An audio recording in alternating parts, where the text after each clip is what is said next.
What does it take to be a champion? If I were to ask you, what do you think are the qualities that it takes to be a champion athlete? What sort of qualities would you look for? I think dedication. You have to be willing to go out and work every day, and you have to have a knowledge of the sport that you're playing. You can't just go out blind. You have to study the sport that you're going to play, and you have to go out and do what you have planned. Right. So the real issue then is having knowledge about the name of that game and what the rules are and how to play it, yeah, and a dedication to do it. What else? Do you think anyone who was dedicated and just wants to be a champion can read the book and get a good coach and do it?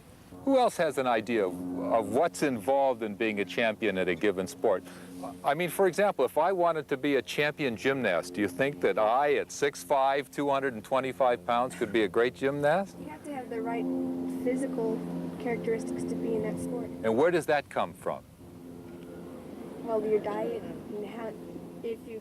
Even before the diet, where does that come from? Your body. Your body. And where does your body come from?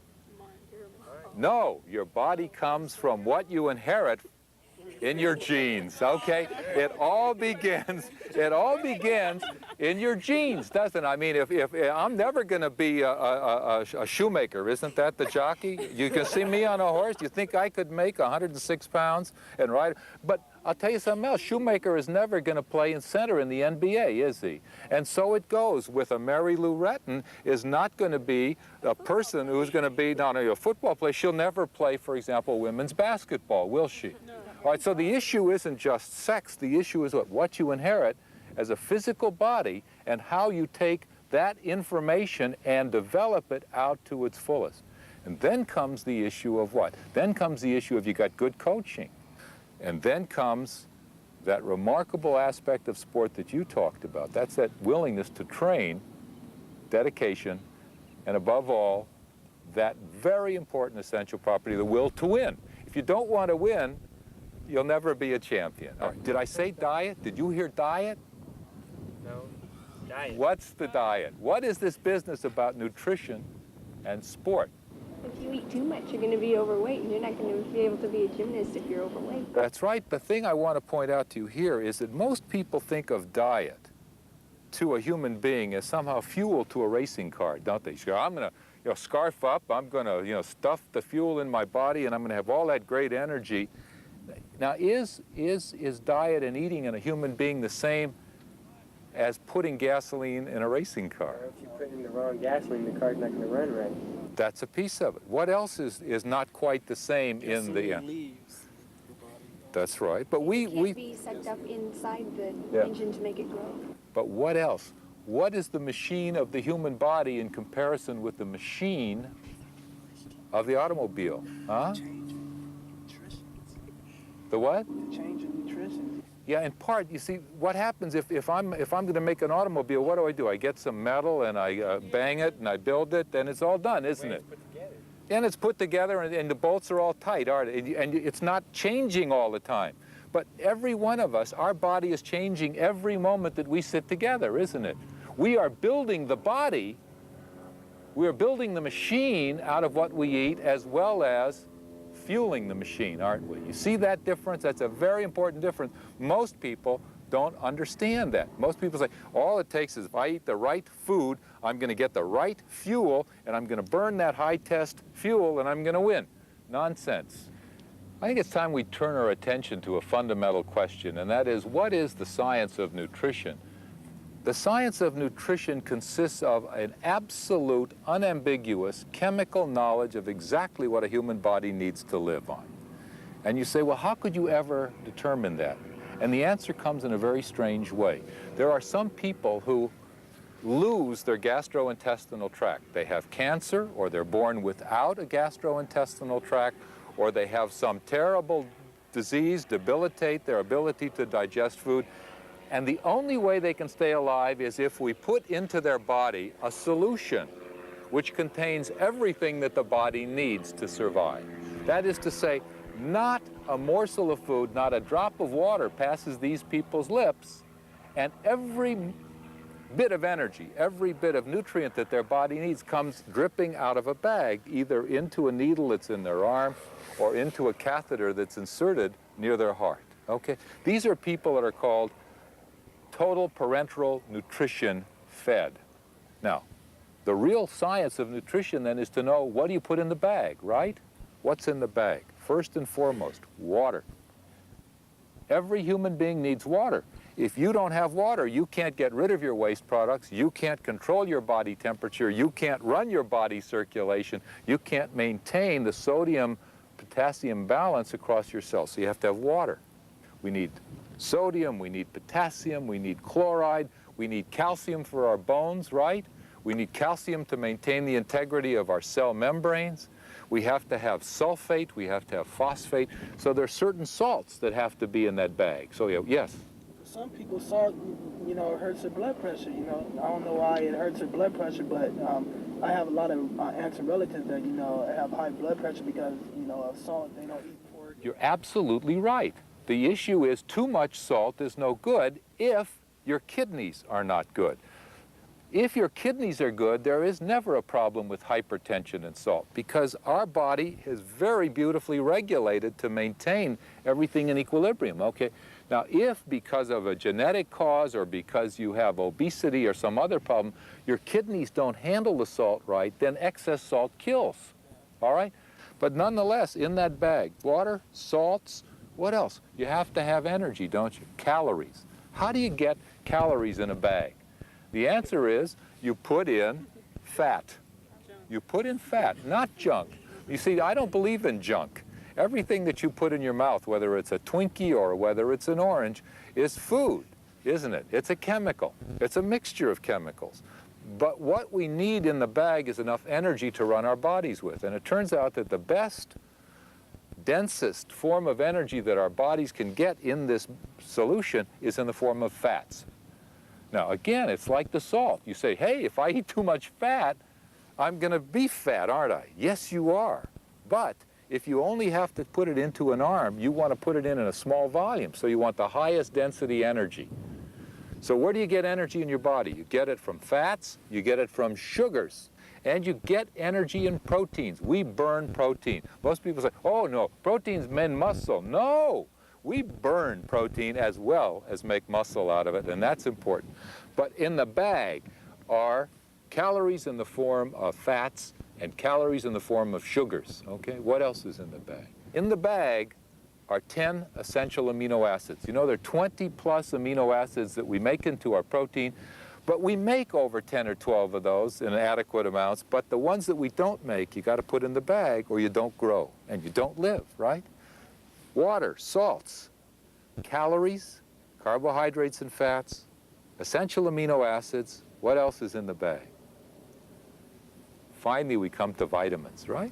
Got to have vitamins. These are the substances our body cannot make, and we need them in very small amounts. The water-soluble vitamins, the B vitamins, vitamin C, folic acid, B12, so on, and the fat-soluble vitamins, vitamin D, vitamin E, vitamin K, vitamin A for vision and proper membrane function. That has to be in the bag. And last but not least, what you have in the bag is you have about 12 trace elements. Iron, copper, zinc, manganese. Again, less than 1/100% of our body weight is composed of these elements. If I take any one of them away, you're dead. You don't grow, you don't function. Huh? So here are people living with that. But you say, hey, I don't have a needle up my arm. I don't have a catheter in my vena cava. I'm eating food. What's the relationship between what's in the bag and what's on my dinner plate, huh? Let's talk about that. What do you eat? What is a typical dinner for you? Spaghetti, some kind of meat, vegetables. Spaghetti, meat, vegetables? I don't know. No, not salad. What do you drink? Kool-Aid. Ah, Kool-Aid. All right. What else is that? I don't know.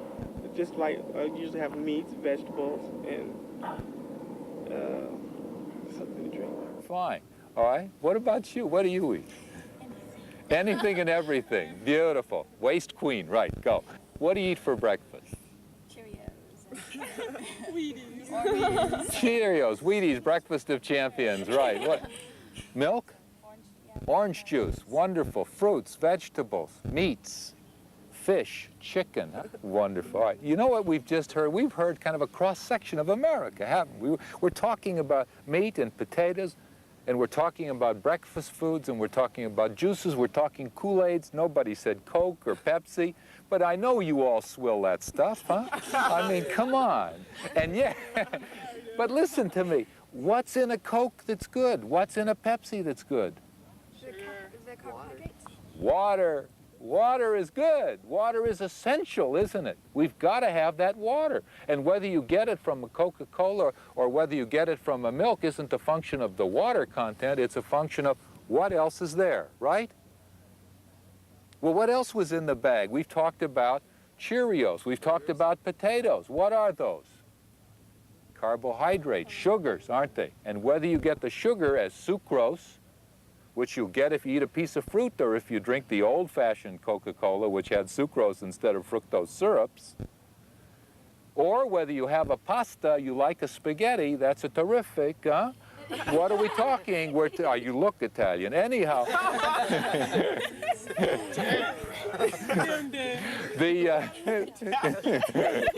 Well, I'm teasing you, but I'm not teasing you. So much of what we eat is what? Carbohydrates. In fact, if I were to look at your diets, if I took everything that you ate and I put it in a chemical analysis, I would bet you that about 50–55% of your diet is made up of carbohydrates of various kinds, which you use principally as an energy source. Now, other things which nobody said to me butter, huh?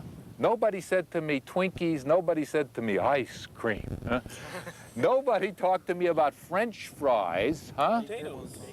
Well, yeah, but you know, they're potatoes and potatoes. For example, grease is the issue, isn't it? It's fat, isn't it? So here's a kid who wants to wrestle, and he wants to wrestle. What do you weigh at your top wrestling? When I'm wrestling? Yeah. About 135, 132. I guess they're right, 135, all right? And you're about 145, 150, right? So now if he's going to eat potatoes to get energy, he doesn't want to gain weight, does he? So what does he do? He's got to eat a boiled potato or a baked potato, because if he puts that same potato into boiling fat and eats it, he doubles the amount of calories in that potato, all right? So suddenly we're beginning to worry about what? We're beginning to worry about what do we do with the calories that we ingest if we don't burn them? And the answer is we sit on them, right? And the tooth fairy never comes and takes them away.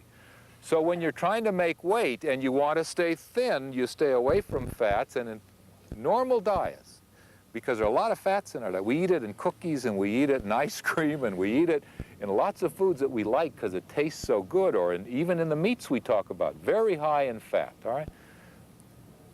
About 30 to 35% of our total calories are taken in fat. Well, where does the rest come from? Meat, huh? Protein, right? Now, protein contains roughly 15% of our caloric intake in our body. But that brings up this other problem about the protein and the essential amino acids, right? Because we are using that protein to do what? To build the machinery of our muscles. And every one of you who sits around here today who is a fine athlete depends on your musculature to be a winner. And so you've got to build that machinery out of protein. So in part, if we eat a balance of protein from animal sources, red meats in particular, and from milk and dairy foods, as well as from vegetables, the beans, the legumes, and so on, which are rich in protein. In that 15%, we get more than enough protein to build all of the muscle our body needs. And now what's left? Well, we've got salts, right? Where are the salts? Well, in part, you sprinkle them on the body. You ask me, how about the salt and hypertension? Yeah, if you have poor kidneys and you got a problem with excreting salt, then you've got to stay on a very low salt diet. But we grow up tasting salt. I like salty foods. I like salty peanuts. Given a salty peanut versus an unsalty peanut, what are you going to eat? You can eat the salty peanuts. The Frito-Lays or whatever they are, the potato chips. We're rich in salt. But if you got to watch it, you got to get that salt down. Now, meanwhile, you got to have potassium. Where are you going to get that? bananas, from fruits, from vegetables, which are rich in potassium and low in sodium. Now, we talked a little bit about vegetables. What else are vegetables bringing us? What else are the meats bringing us? Well, they're bringing us those very vitamins and the very minerals and the very trace elements that we need. So if we don't have that well-balanced group of dairy foods to give us the calcium, because that's the best source of calcium we know, cheese, milk, ice cream, anything of a dairy origin, great. Well, what are the special problems then that the athlete faces with respect to eating? And the two biggest problems are essentially one problem. It's either going up in weight to become heavier, to play a certain position, to be a bigger guy in the center spot someplace, or to be tougher and bigger when you're playing a cornerback or a quarterback or whatever it is, where you want to add weight to your body. And the other criterion is to be lighter, as a wrestler faces, as a gymnast faces, as a distance runner faces, who wants to stay light. So the problem of making weight turns out to be a single problem. That is the balance between how many calories you take in and how many calories you burn. And good weight management says, don't do it over short periods of time. If you want to come down slowly. Come down over a period of not much more than a pound or 2 pounds a week at the most. But what about the kid who wants to bulk up, huh? What do? My answer to them is, don't go to these fancy diets about high protein, high this, high that. Just eat everything and anything that you like. Everything and anything. Be, in a sense, a glutton. But at the same time you're a glutton, do what? Work out, exercise, build muscle. Now, that's making weight. All right, we've been talking about making weight, and that is a very important part of this business of sport, to play at the right weight. Sometimes playing at the right weight causes real serious problems, and it's an issue that is called anorexia. That is starvation to the point when your body doesn't work right. Now, we think commonly of anorexia as a problem of young adolescent girls, and in point of fact, it isn't. It's a problem of many, many women who compete in long-distance events, triathlon. It's a problem in men. Salazar had anorexia. The great long-distance runner had anorexia. And what does that mean? It means that you have so little body fat that your hormones don't work properly. Women, for example, stop having their normal monthly periods of menstruation. Their hormones don't work properly. Men start to get fragile bones called osteoporosis, which is a disease of older-aged women. And all of these issues are from being too light. So that brings us to a serious issue here about the whole notion of what do we eat that makes our body work better. And the classical concept that we have heard about coming again and again with the top athletes is carbohydrate loading, that the bulk of our diet as athletes should be in the form of carbohydrate. Now, there's truth to that. The bulk of our diet is, but it's only for the super trained athlete. The athlete who is really in the top 0.1% of world-class competition, that athlete can profit by training to load the muscles with carbohydrate. Now, let me just tell you what that is. If you're doing a sprint event or a short-term event or basketball or football where you run and you stop and you breathe, you don't worry about carbohydrate loading. It has no meaning. But if you're an athlete who has to go literally long distances for long periods of time, who am I talking about? Marathon runners, triathlon people, cross-country skiers. Then what you want to do is to not use the carbohydrates in your body as fuel. You want to use your fats as fuel, because they're wonderful fuel stuff that we have in our muscles too. And there, what you need to do is to try to get as much carbohydrate in the form of glycogen in your muscles. So you run literally to exhaustion 4 days before your event. You exhaust your body, depleted of all of its glycogen. Then you go home and you eat tons and tons and tons, figuratively, of spaghetti or cookies or cakes, high carbohydrate foods. Your muscle cells compensate for the low glycogen by building more than it normally would. Next day, same thing. Go out, run to exhaustion. Go home, eat again. Boom, your body takes in the carbohydrates, loads it in the muscle. But then you've got to rest. 2 days of rest before the event. It's important that you take lots of liquids before your event. Not so that you load your belly and you feel full and you're jostling, but you had to have a lot of liquids to get you through the event, or liquids during the event as you're running. You've seen that in marathons and triathlons. Very important. When you're playing football, when there's a timeout in basketball, drink. Not so that you drink to the point of being waterlogged, but you drink to have water.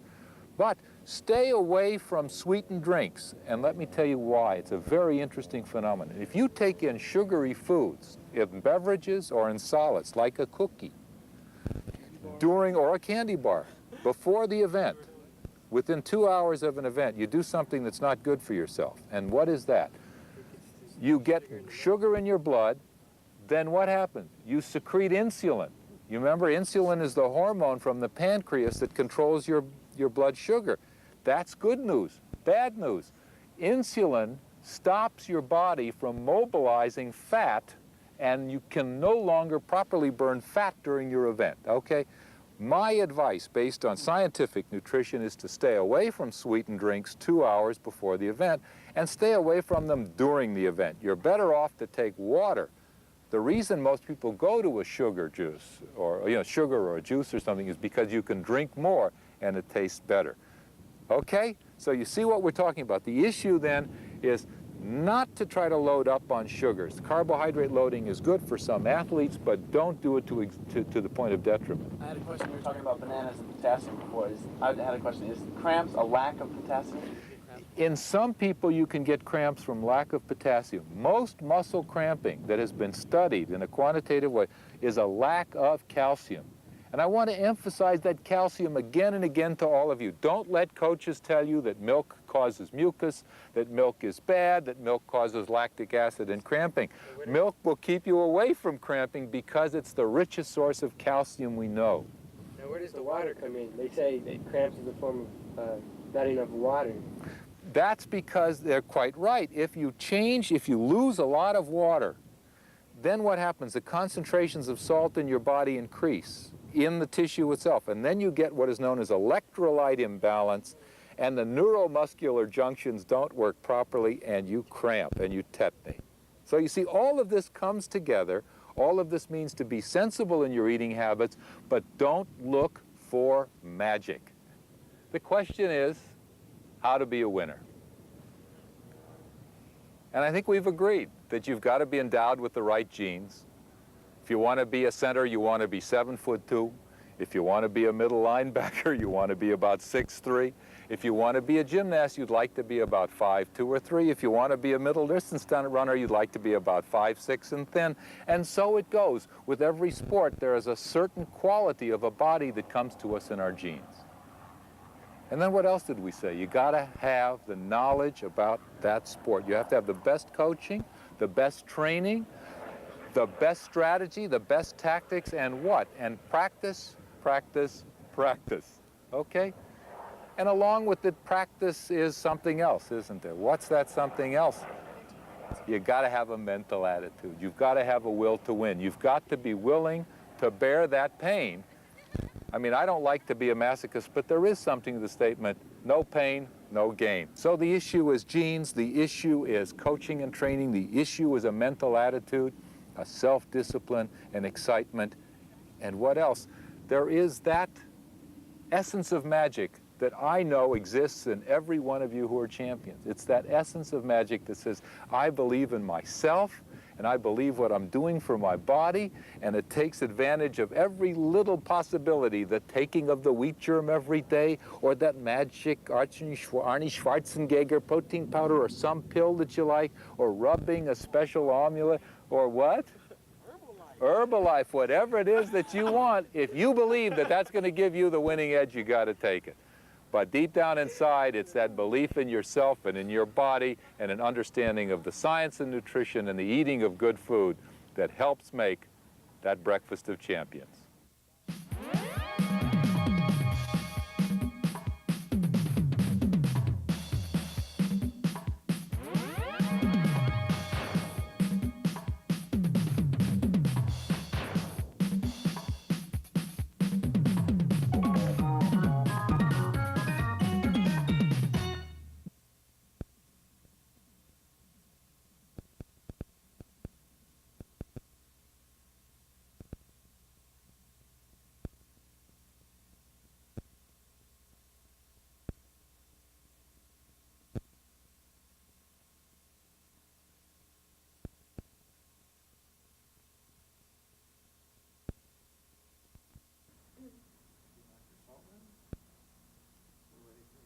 Are you rolling?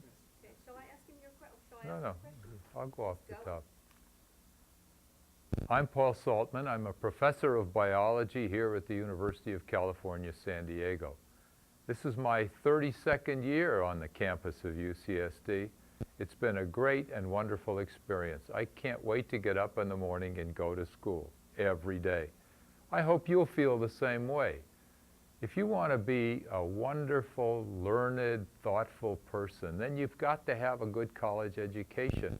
A good college education means you're in an environment where you have teachers, laboratories, computers, art galleries, places where you can work and be a creative human being and interact with a remarkable faculty of thoughtful and knowledgeable people who care about your learning. But it all begins with you. Don't come here unless you want to learn. This is the finest environment for teaching and learning that you could possibly imagine. Makes me want to cry. I'm going to be here. I'll enroll. That's great. I That was love it. beautiful. One take, we're done. Are you out of That's here? Do one more absolutely just for backup. It's Okay. always good to have a backup. Okay, that's lovely. I know. Thank you. I'm Paul Saltman. I'm a professor of biology here at UCSD. I've been here for 32nd. Take again. I'm Paul Saltman, professor of biology, University of California, San Diego. This is my 32nd year here at UCSD. It's been a wonderful experience. It's been 32 years of teaching and learning. It's been an environment where I could be a creative scientist, have the joy and pleasure of teaching some of the finest students in America, and all of the time being in an environment that's active and dynamic and stimulating. Is that where you want to be? Do you want to be at a university in which teaching and learning are the key elements, where we will take you out to the limits of your human potential if only you will take that personal responsibility to get there? Let me help you reach out to your full human potential. My colleagues and I at the university would love to have you be a part of us. I'm crying. That is great. That was beautiful. Okay. That was beautiful. Are you happy with I am Well, I think very of happy. new things.